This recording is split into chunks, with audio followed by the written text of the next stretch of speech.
Hello dear viewers, আসসালামু আলাইকুম। আশা করি সবাই ভালো আছেন, আমি ভালো আছি আলহামদুলিল্লাহ। প্রিপোজিশনের পরবর্তী ক্লাস নিয়ে কথা বলবো। তো প্রিপোজিশনের ব্যবহারগুলো জানবেন, সেই সাথে কোথায় কীভাবে বসছে, একটা বাক্যে আমরা কীভাবে কোথায় ব্যবহার করতে পারি, সেন্টেন্স মেকিং, বাংলার সাথে ইংলিশটা কীভাবে আসছে, এরকম বেশ কিছু বিষয় নিয়ে কিন্তু আলোচনা হবে আজকের ক্লাসে। সো ক্লাসটি টেনে টেনে না দেখে প্রথম থেকে শেষ পর্যন্ত দেখুন যদি হাতে সময় থাকে। So no more talking, let's start our today's class.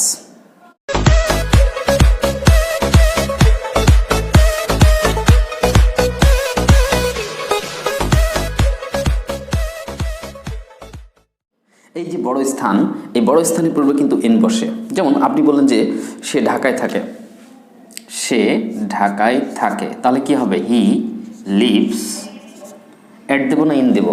In দিতে হবে, কারণ ঢাকা কিন্তু it's a big place, large area. হ্যাঁ, ওকে, তাহলে হি লিভস ইন ঢাকা। তবে এই জায়গাটি ব্যাপারটা যদি এরকম হতো যে সে ঢাকার গুলশানে থাকে, তাহলে কি হতো? He lives at Gulshan in Dhaka. এখানে পার্থক্যটা আপনারা কি বুঝতে পাচ্ছেন? এখানে আপনারা পার্থক্যটা বুঝতে পারছেন যে এই গুলশান একটা প্লেস, ঢাকা একটা প্লেস, ঠিক আছে, বাট ডিফারেন্স ইস গুলশান হচ্ছে ছোট জায়গা, ঢাকা হচ্ছে বড় জায়গা। ঢাকার আন্ডারে বা ঢাকার মধ্যে কিন্তু গুলশান। তো ছোট জায়গার পূর্বে আমরা অ্যাট ব্যবহার করব, আর বড় জায়গার পূর্বে ইন ব্যবহার করব। ছোট জায়গার পূর্বে অ্যাট ব্যবহার করব, এটা কিন্তু এর আগের ক্লাসে আলোচনা হয়েছে, আপনারা জানেন, বা হয়তো আপনারা যারা এই ভিডিওটি দেখেছেন, ক্লাসগুলো নিয়মিত করেন, তাদের মনে আছে।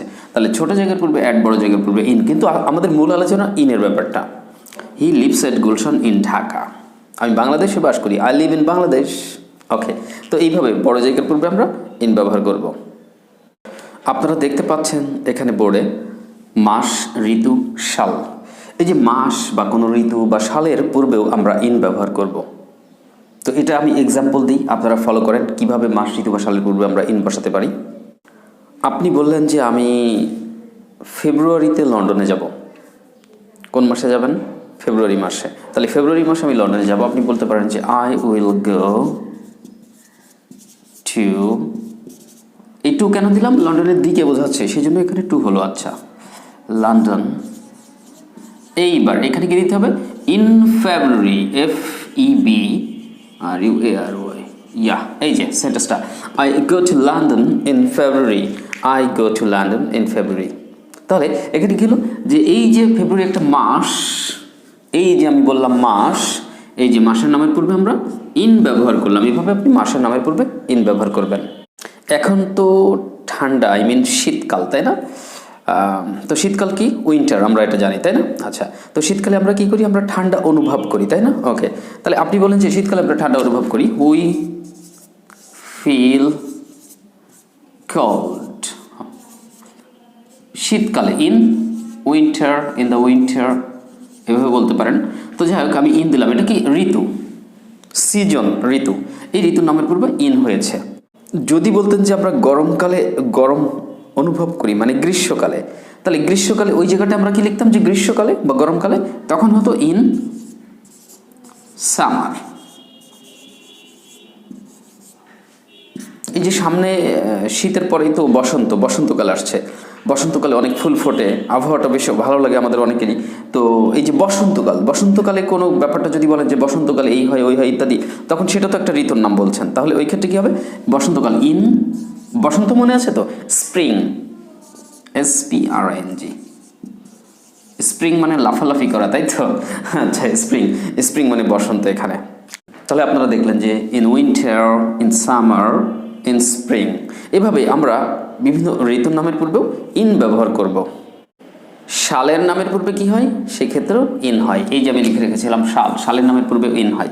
আপনি বলেন যে আমি 1980 সালে জন্মগ্রহণ করেছিলাম, তাহলে আই ওয়াজ বর্ন। এবার 1980 আগে কি দিতে হবে? এই যে ইন দিতে হবে। In 1980, I was born in 1980. তাহলে 1980, what's this actually? It's year. এখানে 1980 সাল, এই কারণে এই সালের পূর্বে আমরা কি ব্যবহার করলাম? ইন ব্যবহার করলাম। তো এইভাবে আমরা মাস, ঋতু এবং সাল ইত্যাদির পূর্বে ইন ব্যবহার করতে পারি। অবস্থা, অবস্থা বোঝাতেও আমরা কিন্তু ইন ব্যবহার করতে পারি। অবস্থা বোঝাতে কেমন? যেমন আমি একটা বাক্য বলি, তার স্বাস্থ্য ভালো, তার মানে এখন সে ভালো আছে। আপনি বললেন যে হি ইজ, এইখানে বলতে হবে ইন গুড হেলথ, অর্থাৎ সে ভালো আছে বা তার স্বাস্থ্য ভালো। এখানে এই যে ইন ইউজ করলেন, এখানটা ইন দ্বারা বোঝাচ্ছে যে এখানে অবস্থা, আর এই কারণে যে ইন গুড হেলথ, এই জায়গায় আমরা অবস্থা বোঝাতে ইন ব্যবহার করতে পারি। তারপরে আমি বললাম যে রেগে কথা বলো না, রাগের বশবর্তী হয়ে কথা বলো না, তাহলে এখানে আপনি বলতে পারেন যে ডোন্ট টক,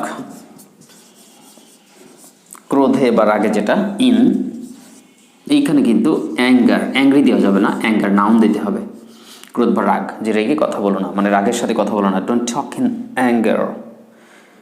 এটা একটা অবস্থা যে আপনি কী অবস্থায় আছেন, রাগান্বিত অবস্থায় নাকি স্বাভাবিক অবস্থা। সো সেক্ষেত্রে আমরা ইন ব্যবহার করতে পারবো।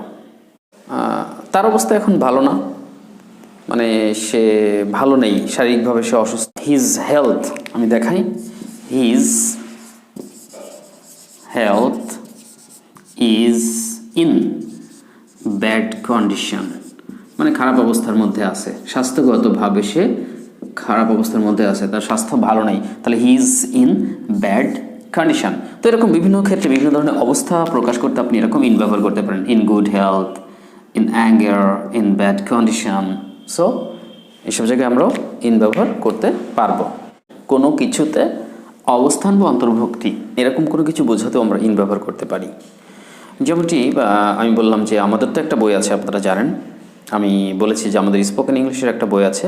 আপনারা যারা আমাদের বইটি নিতে আগ্রহী আছেন, যারা বাড়িতে বসে নিজে নিজে ইংরেজি শিখতে চান, তারা আমাদের বইটি সংগ্রহ করবেন। এবং আমাদের ভিডিও ক্লাস দেওয়া আছে বইয়ের লেসনের, ইউটিউব চ্যানেলেই পেয়ে যাবেন, প্লেলিস্ট করা আছে। সহজেই নিজে নিজে বই পড়ে ভিডিও দেখে ক্লাস করে কোর্স কমপ্লিট করে ফেলতে পারবেন, আপনি নিজেই সম্ভব। সো বইটা যারা নিতে চান তারা আমাদের কমিউনিকেশন লিঙ্কের নাম্বারে সরাসরি ফোন করেন। মানে এই কথা বলতে যে হঠাৎ মনে পড়ে গেল, তাই আপনাদেরকে মেসেজটা দিয়ে দিলাম। অনেকেই বই সংগ্রহ করেছে, তাই আপনারাও যারা এখনও পর্যন্ত আমাদের বইটি সংগ্রহ করেননি তারা বইয়ের জন্য নক করেন আমাদেরকে, যদি প্রয়োজন মনে করেন। তো যাই হোক, আমি বললাম যেমন আমাদের বইয়ের অনেক চ্যাপ্টার আছে, লেসন আছে। তা আমি বললাম যে এই বইয়ের এই চ্যাপ্টারটি খুব গুরুত্বপূর্ণ, এরকম করে কিছু বোঝাচ্ছি। এখন যে চ্যাপ্টারটির কথা বলতেছে যে এই চ্যাপ্টারটি খুব গুরুত্বপূর্ণ, সেই চ্যাপ্টারটি বইয়ের মধ্যে আছে, সেই চ্যাপ্টারটির অবস্থান কোথায়? বইয়ের মধ্যে। অর্থাৎ বইয়ের মধ্যে চ্যাপ্টারটিকে অন্তর্ভুক্তি করা হয়েছে, মানে অন্তর্ভুক্ত করা হয়েছে, অর্থাৎ চ্যাপ্টারটিকে বইয়ের মধ্যে অন্তর্ভুক্ত করা হয়েছে। আর চ্যাপ্টারটির অবস্থান কোথায়? বইয়ে। তো এরকম অবস্থান বা অন্তর্ভুক্তি প্রকাশেও আপনি কিন্তু ইন ব্যবহার করতে পারেন। তো বাক্যটা আমি বলি ইংরেজিতে কীভাবে ব্যাপারটা হয়। এই বইয়ের এই চ্যাপ্টারটি খুব গুরুত্বপূর্ণ, তাহলে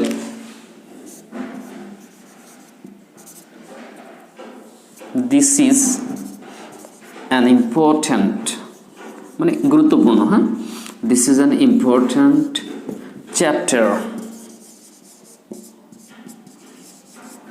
ইন দিস বুক, এইভাবে আপনি বলতে পারেন। এই বইয়ে এটা একটি গুরুত্বপূর্ণ চ্যাপ্টার, তাহলে এই যে ইন দিস বুক, এই চ্যাপ্টারটি এই বইয়ে অন্তর্ভুক্ত করা হয়েছে, আছে। তো এরকম ক্ষেত্রে আমরা ইন ব্যবহার করতে পারি। এবার খুব সহজ একটা নিয়মের কথা বলবো, যে নিয়মটা আমরা বেশিরভাগই বলি ইনের ব্যবহার সম্পর্কে। বললাম যে কি, ভেতরে অর্থে ইন বসে, মধ্যে বা ভেতরে অর্থে ইন বসে। সে কোথায় আছে? আপনি বললেন সে এখন ক্লাসে আছে, মানে কি ক্লাসরুমে, সে এখন রুমে আছে, he is in the room. রুমে আছে মানে কি, রুমের বাইরে, রুমের মধ্যে, এই যে ভেতরে বা মধ্যে অর্থে ইন বসে। আপনি বলছেন সে কোথায় আছে? সেই ক্লাসে আছে। ক্লাস মানে কি, সেটা তো ক্লাসের মধ্যে আছে, কোন একটা রুমে আছে, তাই না, কক্ষে আছে। তাহলে he is in the classroom, in the class room. আপনি এইভাবে বলতে পারেন, নো প্রবলেম। এই যে ইন, তাহলে in the room, in the classroom, এরকম ভেতরে মধ্যে অর্থে ইন ব্যবহার করা যায়। এখন শুধু যে কোনো ঘরের মধ্যে বা ভেতরে এরকম কোনো কক্ষের মধ্যে, ক্লাসরুমের মধ্যে, অফিসের মধ্যে, এরকম মধ্যে অর্থে যে ইন বসে ব্যাপারটা তা না। অন্য রকমের মধ্যে অর্থে ইন বসে, সেরকম রকম যে অন্যরকম মধ্যে বোঝাতেও ইন বসে। এটা আবার কেমন বলি তাহলে। মনে করেন আমার কাছে একজন ইংরেজি শিখতে এসেছেন, তো তার সাথে কথা বলে আমার মনে হয়েছে যে হ্যাঁ উনি শিখতে পারবে, ওনার ভিতরে সেই স্পৃহা আছে, স্কিল আছে, যেটা ঘুমিয়ে আছে, জাগিয়ে তুলতে হবে। তো আমি ওনার সাথে কথা বলার পরে হয়তো আমি এরকম মন্তব্য করতেছি যে আমি তার মধ্যে বেশ সম্ভাবনা দেখতে পেয়েছি, তার মধ্যে বেশ সম্ভাবনা দেখতে পেয়েছি, তার মানে তাকে দিয়ে হবে, তাই তো? আপনাকে দিয়েও হবে ইনশাল্লাহ। ওকে, তো যাই হোক আমি বাক্যটা দিয়ে উদাহরণ দিই যে আই ফাউন্ড, বেশ সম্ভাবনা, মাস পটেনশিয়ালিটিস বলতে পারেন। পটেনশিয়ালিটিস মানে সম্ভাবনা, পটেনশিয়ালিটিস ইন হিম, এই যে তার মধ্যে অর্থাৎ লোকটার মধ্যে আমি বেশ সম্ভাবনা দেখতে পেয়েছি। মাস পটেনশিয়ালিটিস বেশ সম্ভাবনা, ইন হিম তার মধ্যে। এই হিম ব্যক্তি না, তাহলে এটা কি ঘরের মধ্যে ক্লাসের মধ্যে এরকম কিছু বুঝেছে না? আমার মধ্যে, তোমার মধ্যে, তার মধ্যে, কারোর মধ্যে, কারোর ভিতরে। তো এইরকম ক্ষেত্রেও আমরা ইন ব্যবহার করতে পারি। তাহলে বাক্যটা কি দাঁড়ালো? I found mass potentialities in him, আমি তার মধ্যে বেশ সম্ভাবনা দেখতে পেয়েছি বা পেলাম। I think you understand. কোনো বিষয় বা ভাষায় এরকম কোনো কিছু বোঝাতেও ইন ব্যবহার করা যায়। কোনো বিষয় বা ভাষায় বললাম, তাই না? বিষয় কথাটা হচ্ছে কি, বিষয় বা ভাষায়। ওকে, এই যে কোনো একটা অর্থে আমরা কিন্তু ইন ব্যবহার করতে পারি। বিষয় বা ভাষা, যেমন আপনি পড়েন, আপনি ধরেন রসায়নে পড়েন, আসলে রসায়ন ইংরেজি কি, কেমিস্ট্রি না, বললাম যে সেই রসায়নে পড়ে। He reads in GMISTRY chemistry, এই যে হি রিডস ইন কেমিস্ট্রি, তার মানে কি কোনো একটা বিষয়, সাবজেক্ট। তাহলে এরকম ক্ষেত্রে আপনি ইন ব্যবহার করতে পারেন, হি রিডস ইন কেমিস্ট্রি। আবার ভাষায় আপনি বলেন যে আমি ইংরেজিতে কথা বলতে পারি, I can speak in English. তাহলে এখানে ইংলিশটা কি একটা ল্যাঙ্গুয়েজ না? ইংলিশ ল্যাঙ্গুয়েজ না? ল্যাঙ্গুয়েজ হচ্ছে ভাষা। তাহলে কি ভাষার উপরে কি ইন হচ্ছে? হচ্ছে, তাই না? তাহলে এরকম বিষয় বা ভাষায় বোঝাতেও আমরা কখনো কখনো ইন ব্যবহার করতে পারি। তাহলে হি রিডস ইন কেমিস্ট্রি, সে কেমিস্ট্রিতে পড়ে। I can speak in English, আমি ইংরেজিতে কথা বলতে পারি। আপনি বলছেন যে আমি আরবিতেও কথা বলতে পারি, তাহলে কি আই ক্যান স্পিক ইন আরবি, অ্যারাবিক। ইয়েস, এভাবে বলেন অ্যারাবিক। ও অ্যারাবিকের কথা বলতে যাবার মনে পড়ে গেল, নামাজ কালাম পড়তে হবে, কিন্তু পরিশ্রম করতে হবে, পড়াশোনা করতে হবে, সততার সাথে কাজ করতে হবে, পাশাপাশি 5 ওয়াক্ত নামাজ কালাম করতে হবে। নামাজ কালাম করবেন, আপনার জীবন বদলে যাবে ইনশাআল্লাহ। সৃষ্টিকর্তার অশেষ রহমত পাবেন। আর এই তার রহমত ছাড়া তো আসলে জীবন বদলানো সম্ভব নয়, আমরা তো জানি, নিশ্চয়ই আপনিও জানেন, বিশ্বাসও করেন।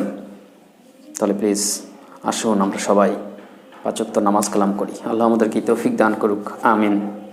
কি ভুল ত্রুটি করছি না করছি ইত্যাদি, মানুষ মাত্রই ভুল হতেই পারে। আমরা জেনে না জেনে, বুঝে না বুঝে অনেক ভুল করেছি। তওবা করি, ভালো পথে চলি, নামাজ কালাম করি, জীবনটা সুন্দর হবে ইনশাআল্লাহ। এনিওয়ে, তাহলে ইনের ব্যবহার বুঝলেন। আর দু একটা উদাহরণ দিব। কোনো কিছু নিয়ে ব্যস্ত থাকা অর্থে অনেক সময় ইন ব্যবহার করা যায়। যেরকম আমি বললাম যে ও ওই লোকের কথা বলছেন, উনি তো এখন রাজনীতি নিয়ে বেশ ব্যস্ত, রাজনীতিতে যোগদান করেছে, রাজনীতি নিয়ে খুব ব্যস্ত। তা বলছে উনি তো এখন রাজনীতি নিয়ে ব্যস্ত। তাহলে কি হবে?